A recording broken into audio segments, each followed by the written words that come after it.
Good morning વિદ્યાર્થી મિત્રો, કેમ છો બધા? પાવર ઓફ મેથ્સ યુટ્યુબ ચેનલમાં આપનું હાર્દિક સ્વાગત છે. વિદ્યાર્થી મિત્રો, આજે આપણે ધોરણ 10 વિષય ગણિત પ્રકરણ 13 આંકડા શાસ્ત્રમાં સ્વાધ્યાય 13.2 માં દાખલા નંબર 3 જોવાનો છે. વિદ્યાર્થી મિત્રો, આ એક રકમ છે. રકમમાં બહુલક શોધો અને મધ્યક શોધો. આ દાખલામાં કુલ 2 દાખલા છે. તો આપણે પહેલા મેળવીએ બહુલક. બહુલક મેળવવા માટે તમને પહેલા સૂત્ર આવડતું હોવું જોઈએ. બહુલકને આપણે z વડે દર્શાવીએ.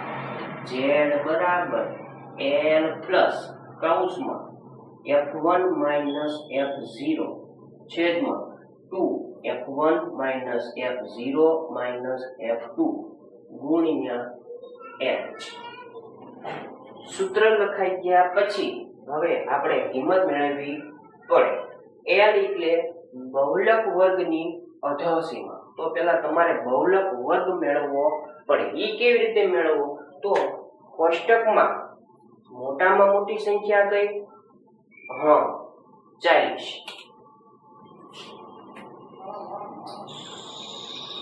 એ 40 ની પહેલાની સંખ્યા 24.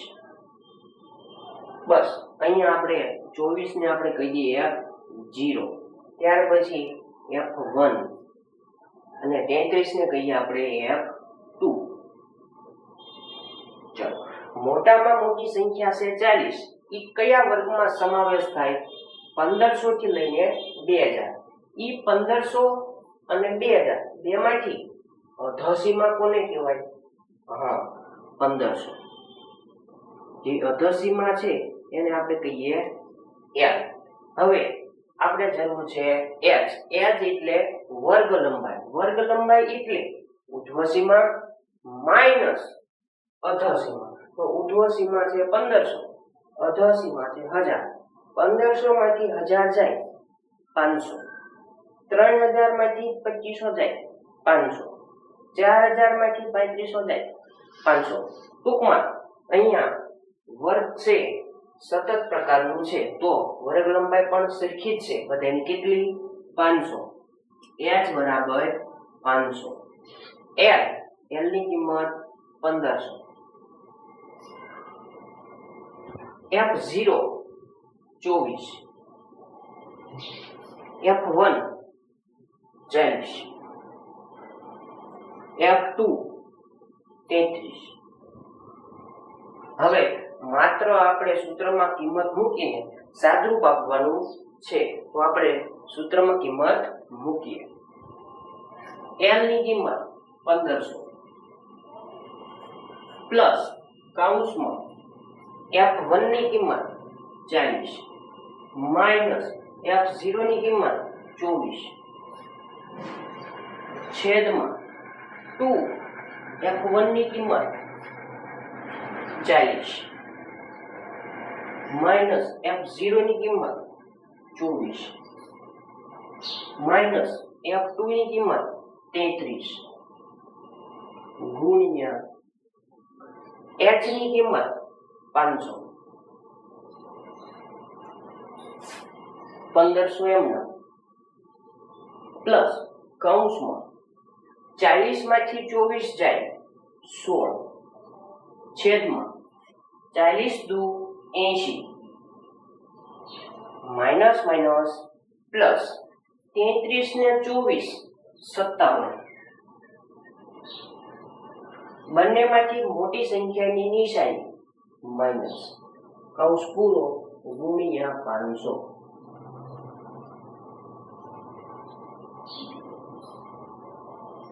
z બરાબર 1500 પ્લસ, હવે બંનેની પહેલા બાદબાકી કરી દઈએ. 16 છેદમાં 80 માંથી 57 જાય 23 ગુણ્યા 500. 1500 એમના પ્લસ કૌંસનું સાદુરૂપ આપવું પડે. તો 500 નો ગુણાકાર 16 સાથે 2 0 ભૂલી જાઓ. 16 5 16 5 80 અને 2 0 આપો એટલે 8000 છેદમાં 23. હવે 8000 અને 23 નો ભાગાકાર 8000 ભાગ્યા 23. 23 ના ઘડિયામાં 80. 23 એકા 23, 23 દુ 46, 23 તેરી 69. 23 તેરી 69. 80 માંથી 69 જાય 10, 7. 10 માંથી 9 જાય 1, 7 માંથી 6 જાય 1, ઉતાર્યો 0. 23 ના ઘડિયામાં 110. 23 ચોક 92.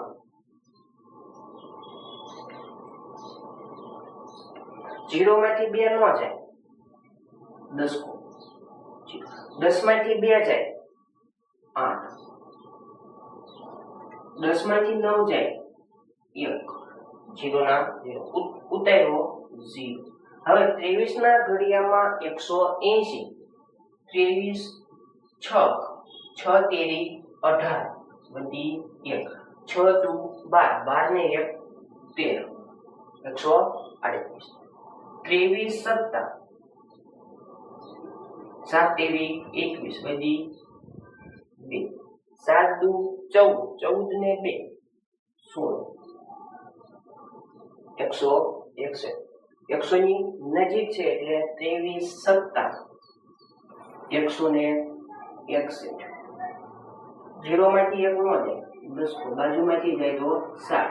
10 માંથી 1 જાય 9, 7 માંથી 6 જાય 1, 1 માંથી 1 જાય તો 0. આપણે પોઈન્ટ ની જરૂર છે, પોઈન્ટ વધારાનો 0. 23 ના ઘડિયામાં 190. આપણે 23 7 161 થાય તો 23 8, 8 તેરી 24, વધી 2, 8 દુ 16, 17 ને 18, 184, કે જે 190 ની ખૂબ જ નજીક છે એટલે ભાગ ચાલશે 8 વડે. 23 8 184. બસ આપણે એટલું રાખીએ. 347.8. z બરાબર 1500 પ્લસ 347.8. z બરાબર 1500 અને 347.8 નો સરવાળો. 1500 ને 347 એટલે 1847.8.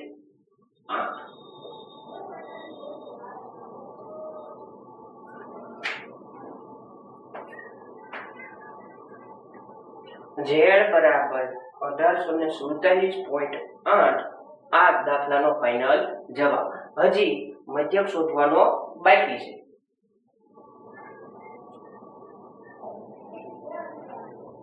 હવે આપણે મધ્યક મેળવીએ.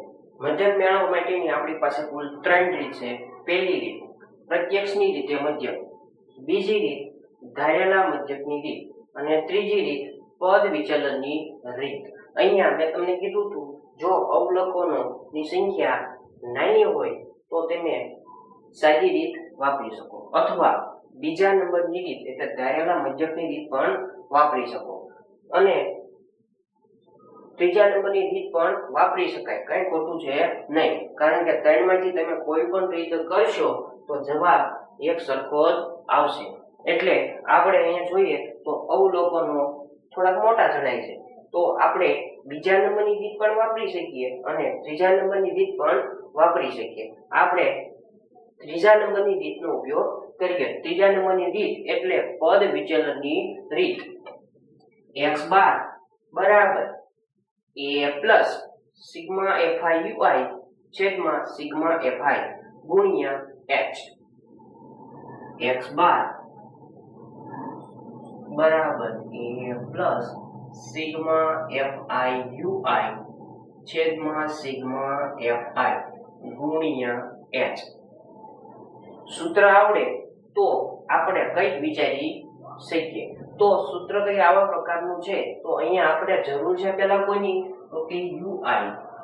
ui નું સૂત્ર છે ui બરાબર xi માઈનસ a છેદમાં h. હવે ui ના સૂત્રમાં જુઓ તો જરૂર છે આપણે સૌપ્રથમ xi. મધ્યકનો દાખલો હોય તો બીજા નંબરની રીત અને ત્રીજા નંબરની રીતમાં અથવા પહેલા નંબરની રીત ત્રણે ત્રણમાં આપણે મધ્યક શોધવો પડે, એટલે કે મધ્ય કિંમત મેળવવી પડે.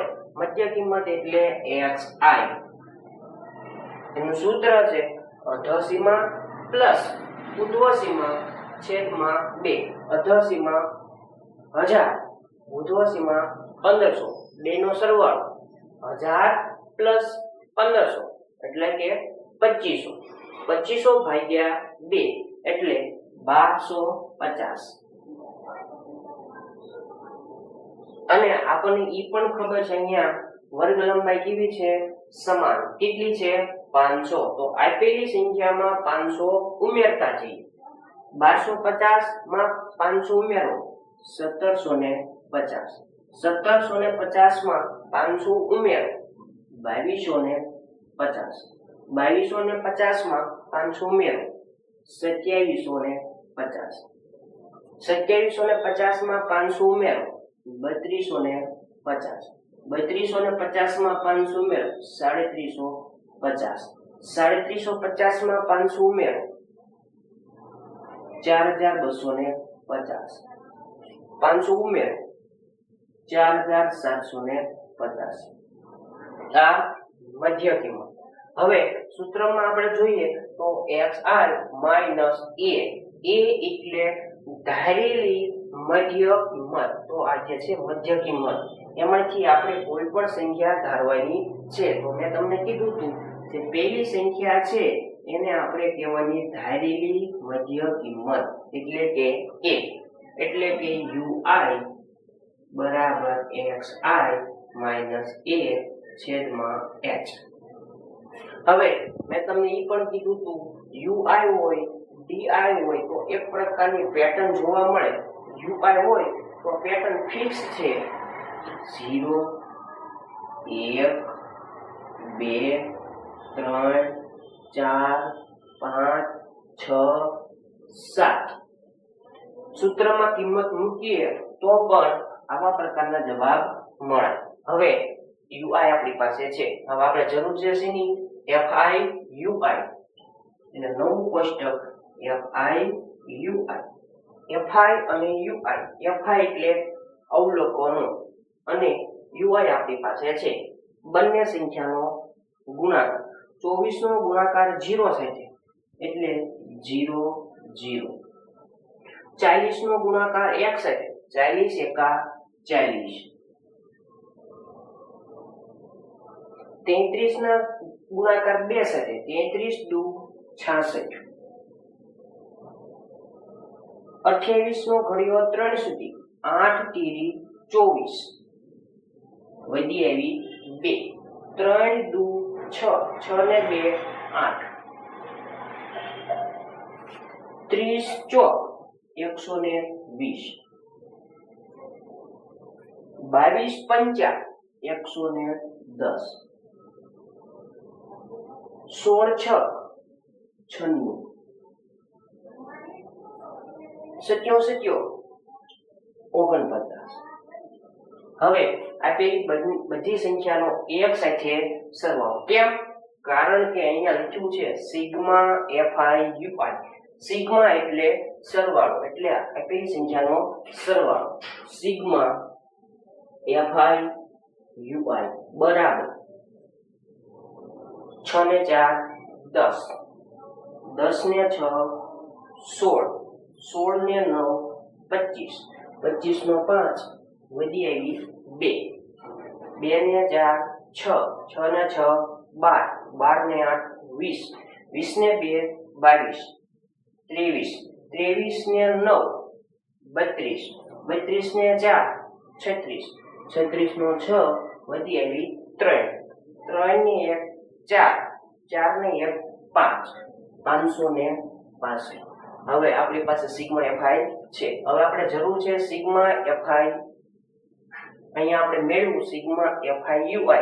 હવે આપણે જરૂર છે સિગ્મા fi, એટલે કે આપેલી બધી સંખ્યાનો સરવાળો. સિગ્મા fi બરાબર આપેલી બધી સંખ્યાનો સરવાળો કરો તો જવાબ આવશે 200. હવે સૂત્રમાં કિંમત મૂકીએ તો આપણે પહેલા લખી લઈએ કિંમત a બરાબર 1250. ત્યાર પછી સિગ્મા FIUI બરાબર 565. ત્યાર પછી સિગ્મા FI બરાબર 200. h બરાબર વર્ગ લંબાઈ 1500 માંથી 1000 જાય 500, 2000 માંથી 1500 જાય 500, એનો મતલબ વર્ગ લંબાઈ 500. હવે માત્ર સૂત્રમાં કિંમત મૂકીએ. મધ્ય x બાર બરાબર a પ્લસ સિગ્મા FIUI છેદમાં સિગ્મા FI ગુણ્યા x. a ની કિંમત 1250 પ્લસ FI સિગ્મા FIUI 565 છેદમાં સિગ્મા FI 200 ગુણ્યા h ની કિંમત 500. ઉપર નીચે 2 2 0 કટ 1250 પ્લસ હવે ઉપલી બંને સંખ્યાનો સરવાળો 55 25 વધી આવી 2 5 6 30 30 ને 2 32 32 નો 2 વધી આવી 3 55 25 25 ને 3 28 છેદમાં 2 1250 પ્લસ હવે આ બંને સંખ્યાનો ભાગાકાર 28 25 ભાગ્યા 2. 2 ના ઘડિયામાં 2 2 કા 2 2 માં 2 જાય તો 0 ઉતાર્યો 8 2 ના ઘડિયામાં 2 ચોક 8 8 માં 4 જાય તો 0 ઉતાર્યો 2 2 ના ઘડિયામાં 2 2 એકા 2 2 માંથી 2 જાય તો 0 ઉતાર્યો 5 2 ના ઘડિયામાં 5 2 4 5 માંથી 4 જાય તો 1. હવે પોઈન્ટમાં જઈએ. પોઈન્ટ 0 2 પંચાને 10 1412.5. હવે આપેલી બંને સંખ્યાનો સરવાળો 1412.5 પ્લસ 1250. 0 ને 2 2 5 ને 1 6 6 4 ને 2 6 1 ને 1 2 2662.5 x બાર બરાબર 2662.5. આ દાખલાનો ફાઇનલ જવાબ. વિદ્યાર્થી મિત્રો, આવા દાખલા તમારા મિત્રને પણ શેર કરજો જેથી કરીને તમારા મિત્રને પણ આવડે. અને ચેનલને લાઈક કરો, શેર કરો અને સબસ્ક્રાઇબ કરો.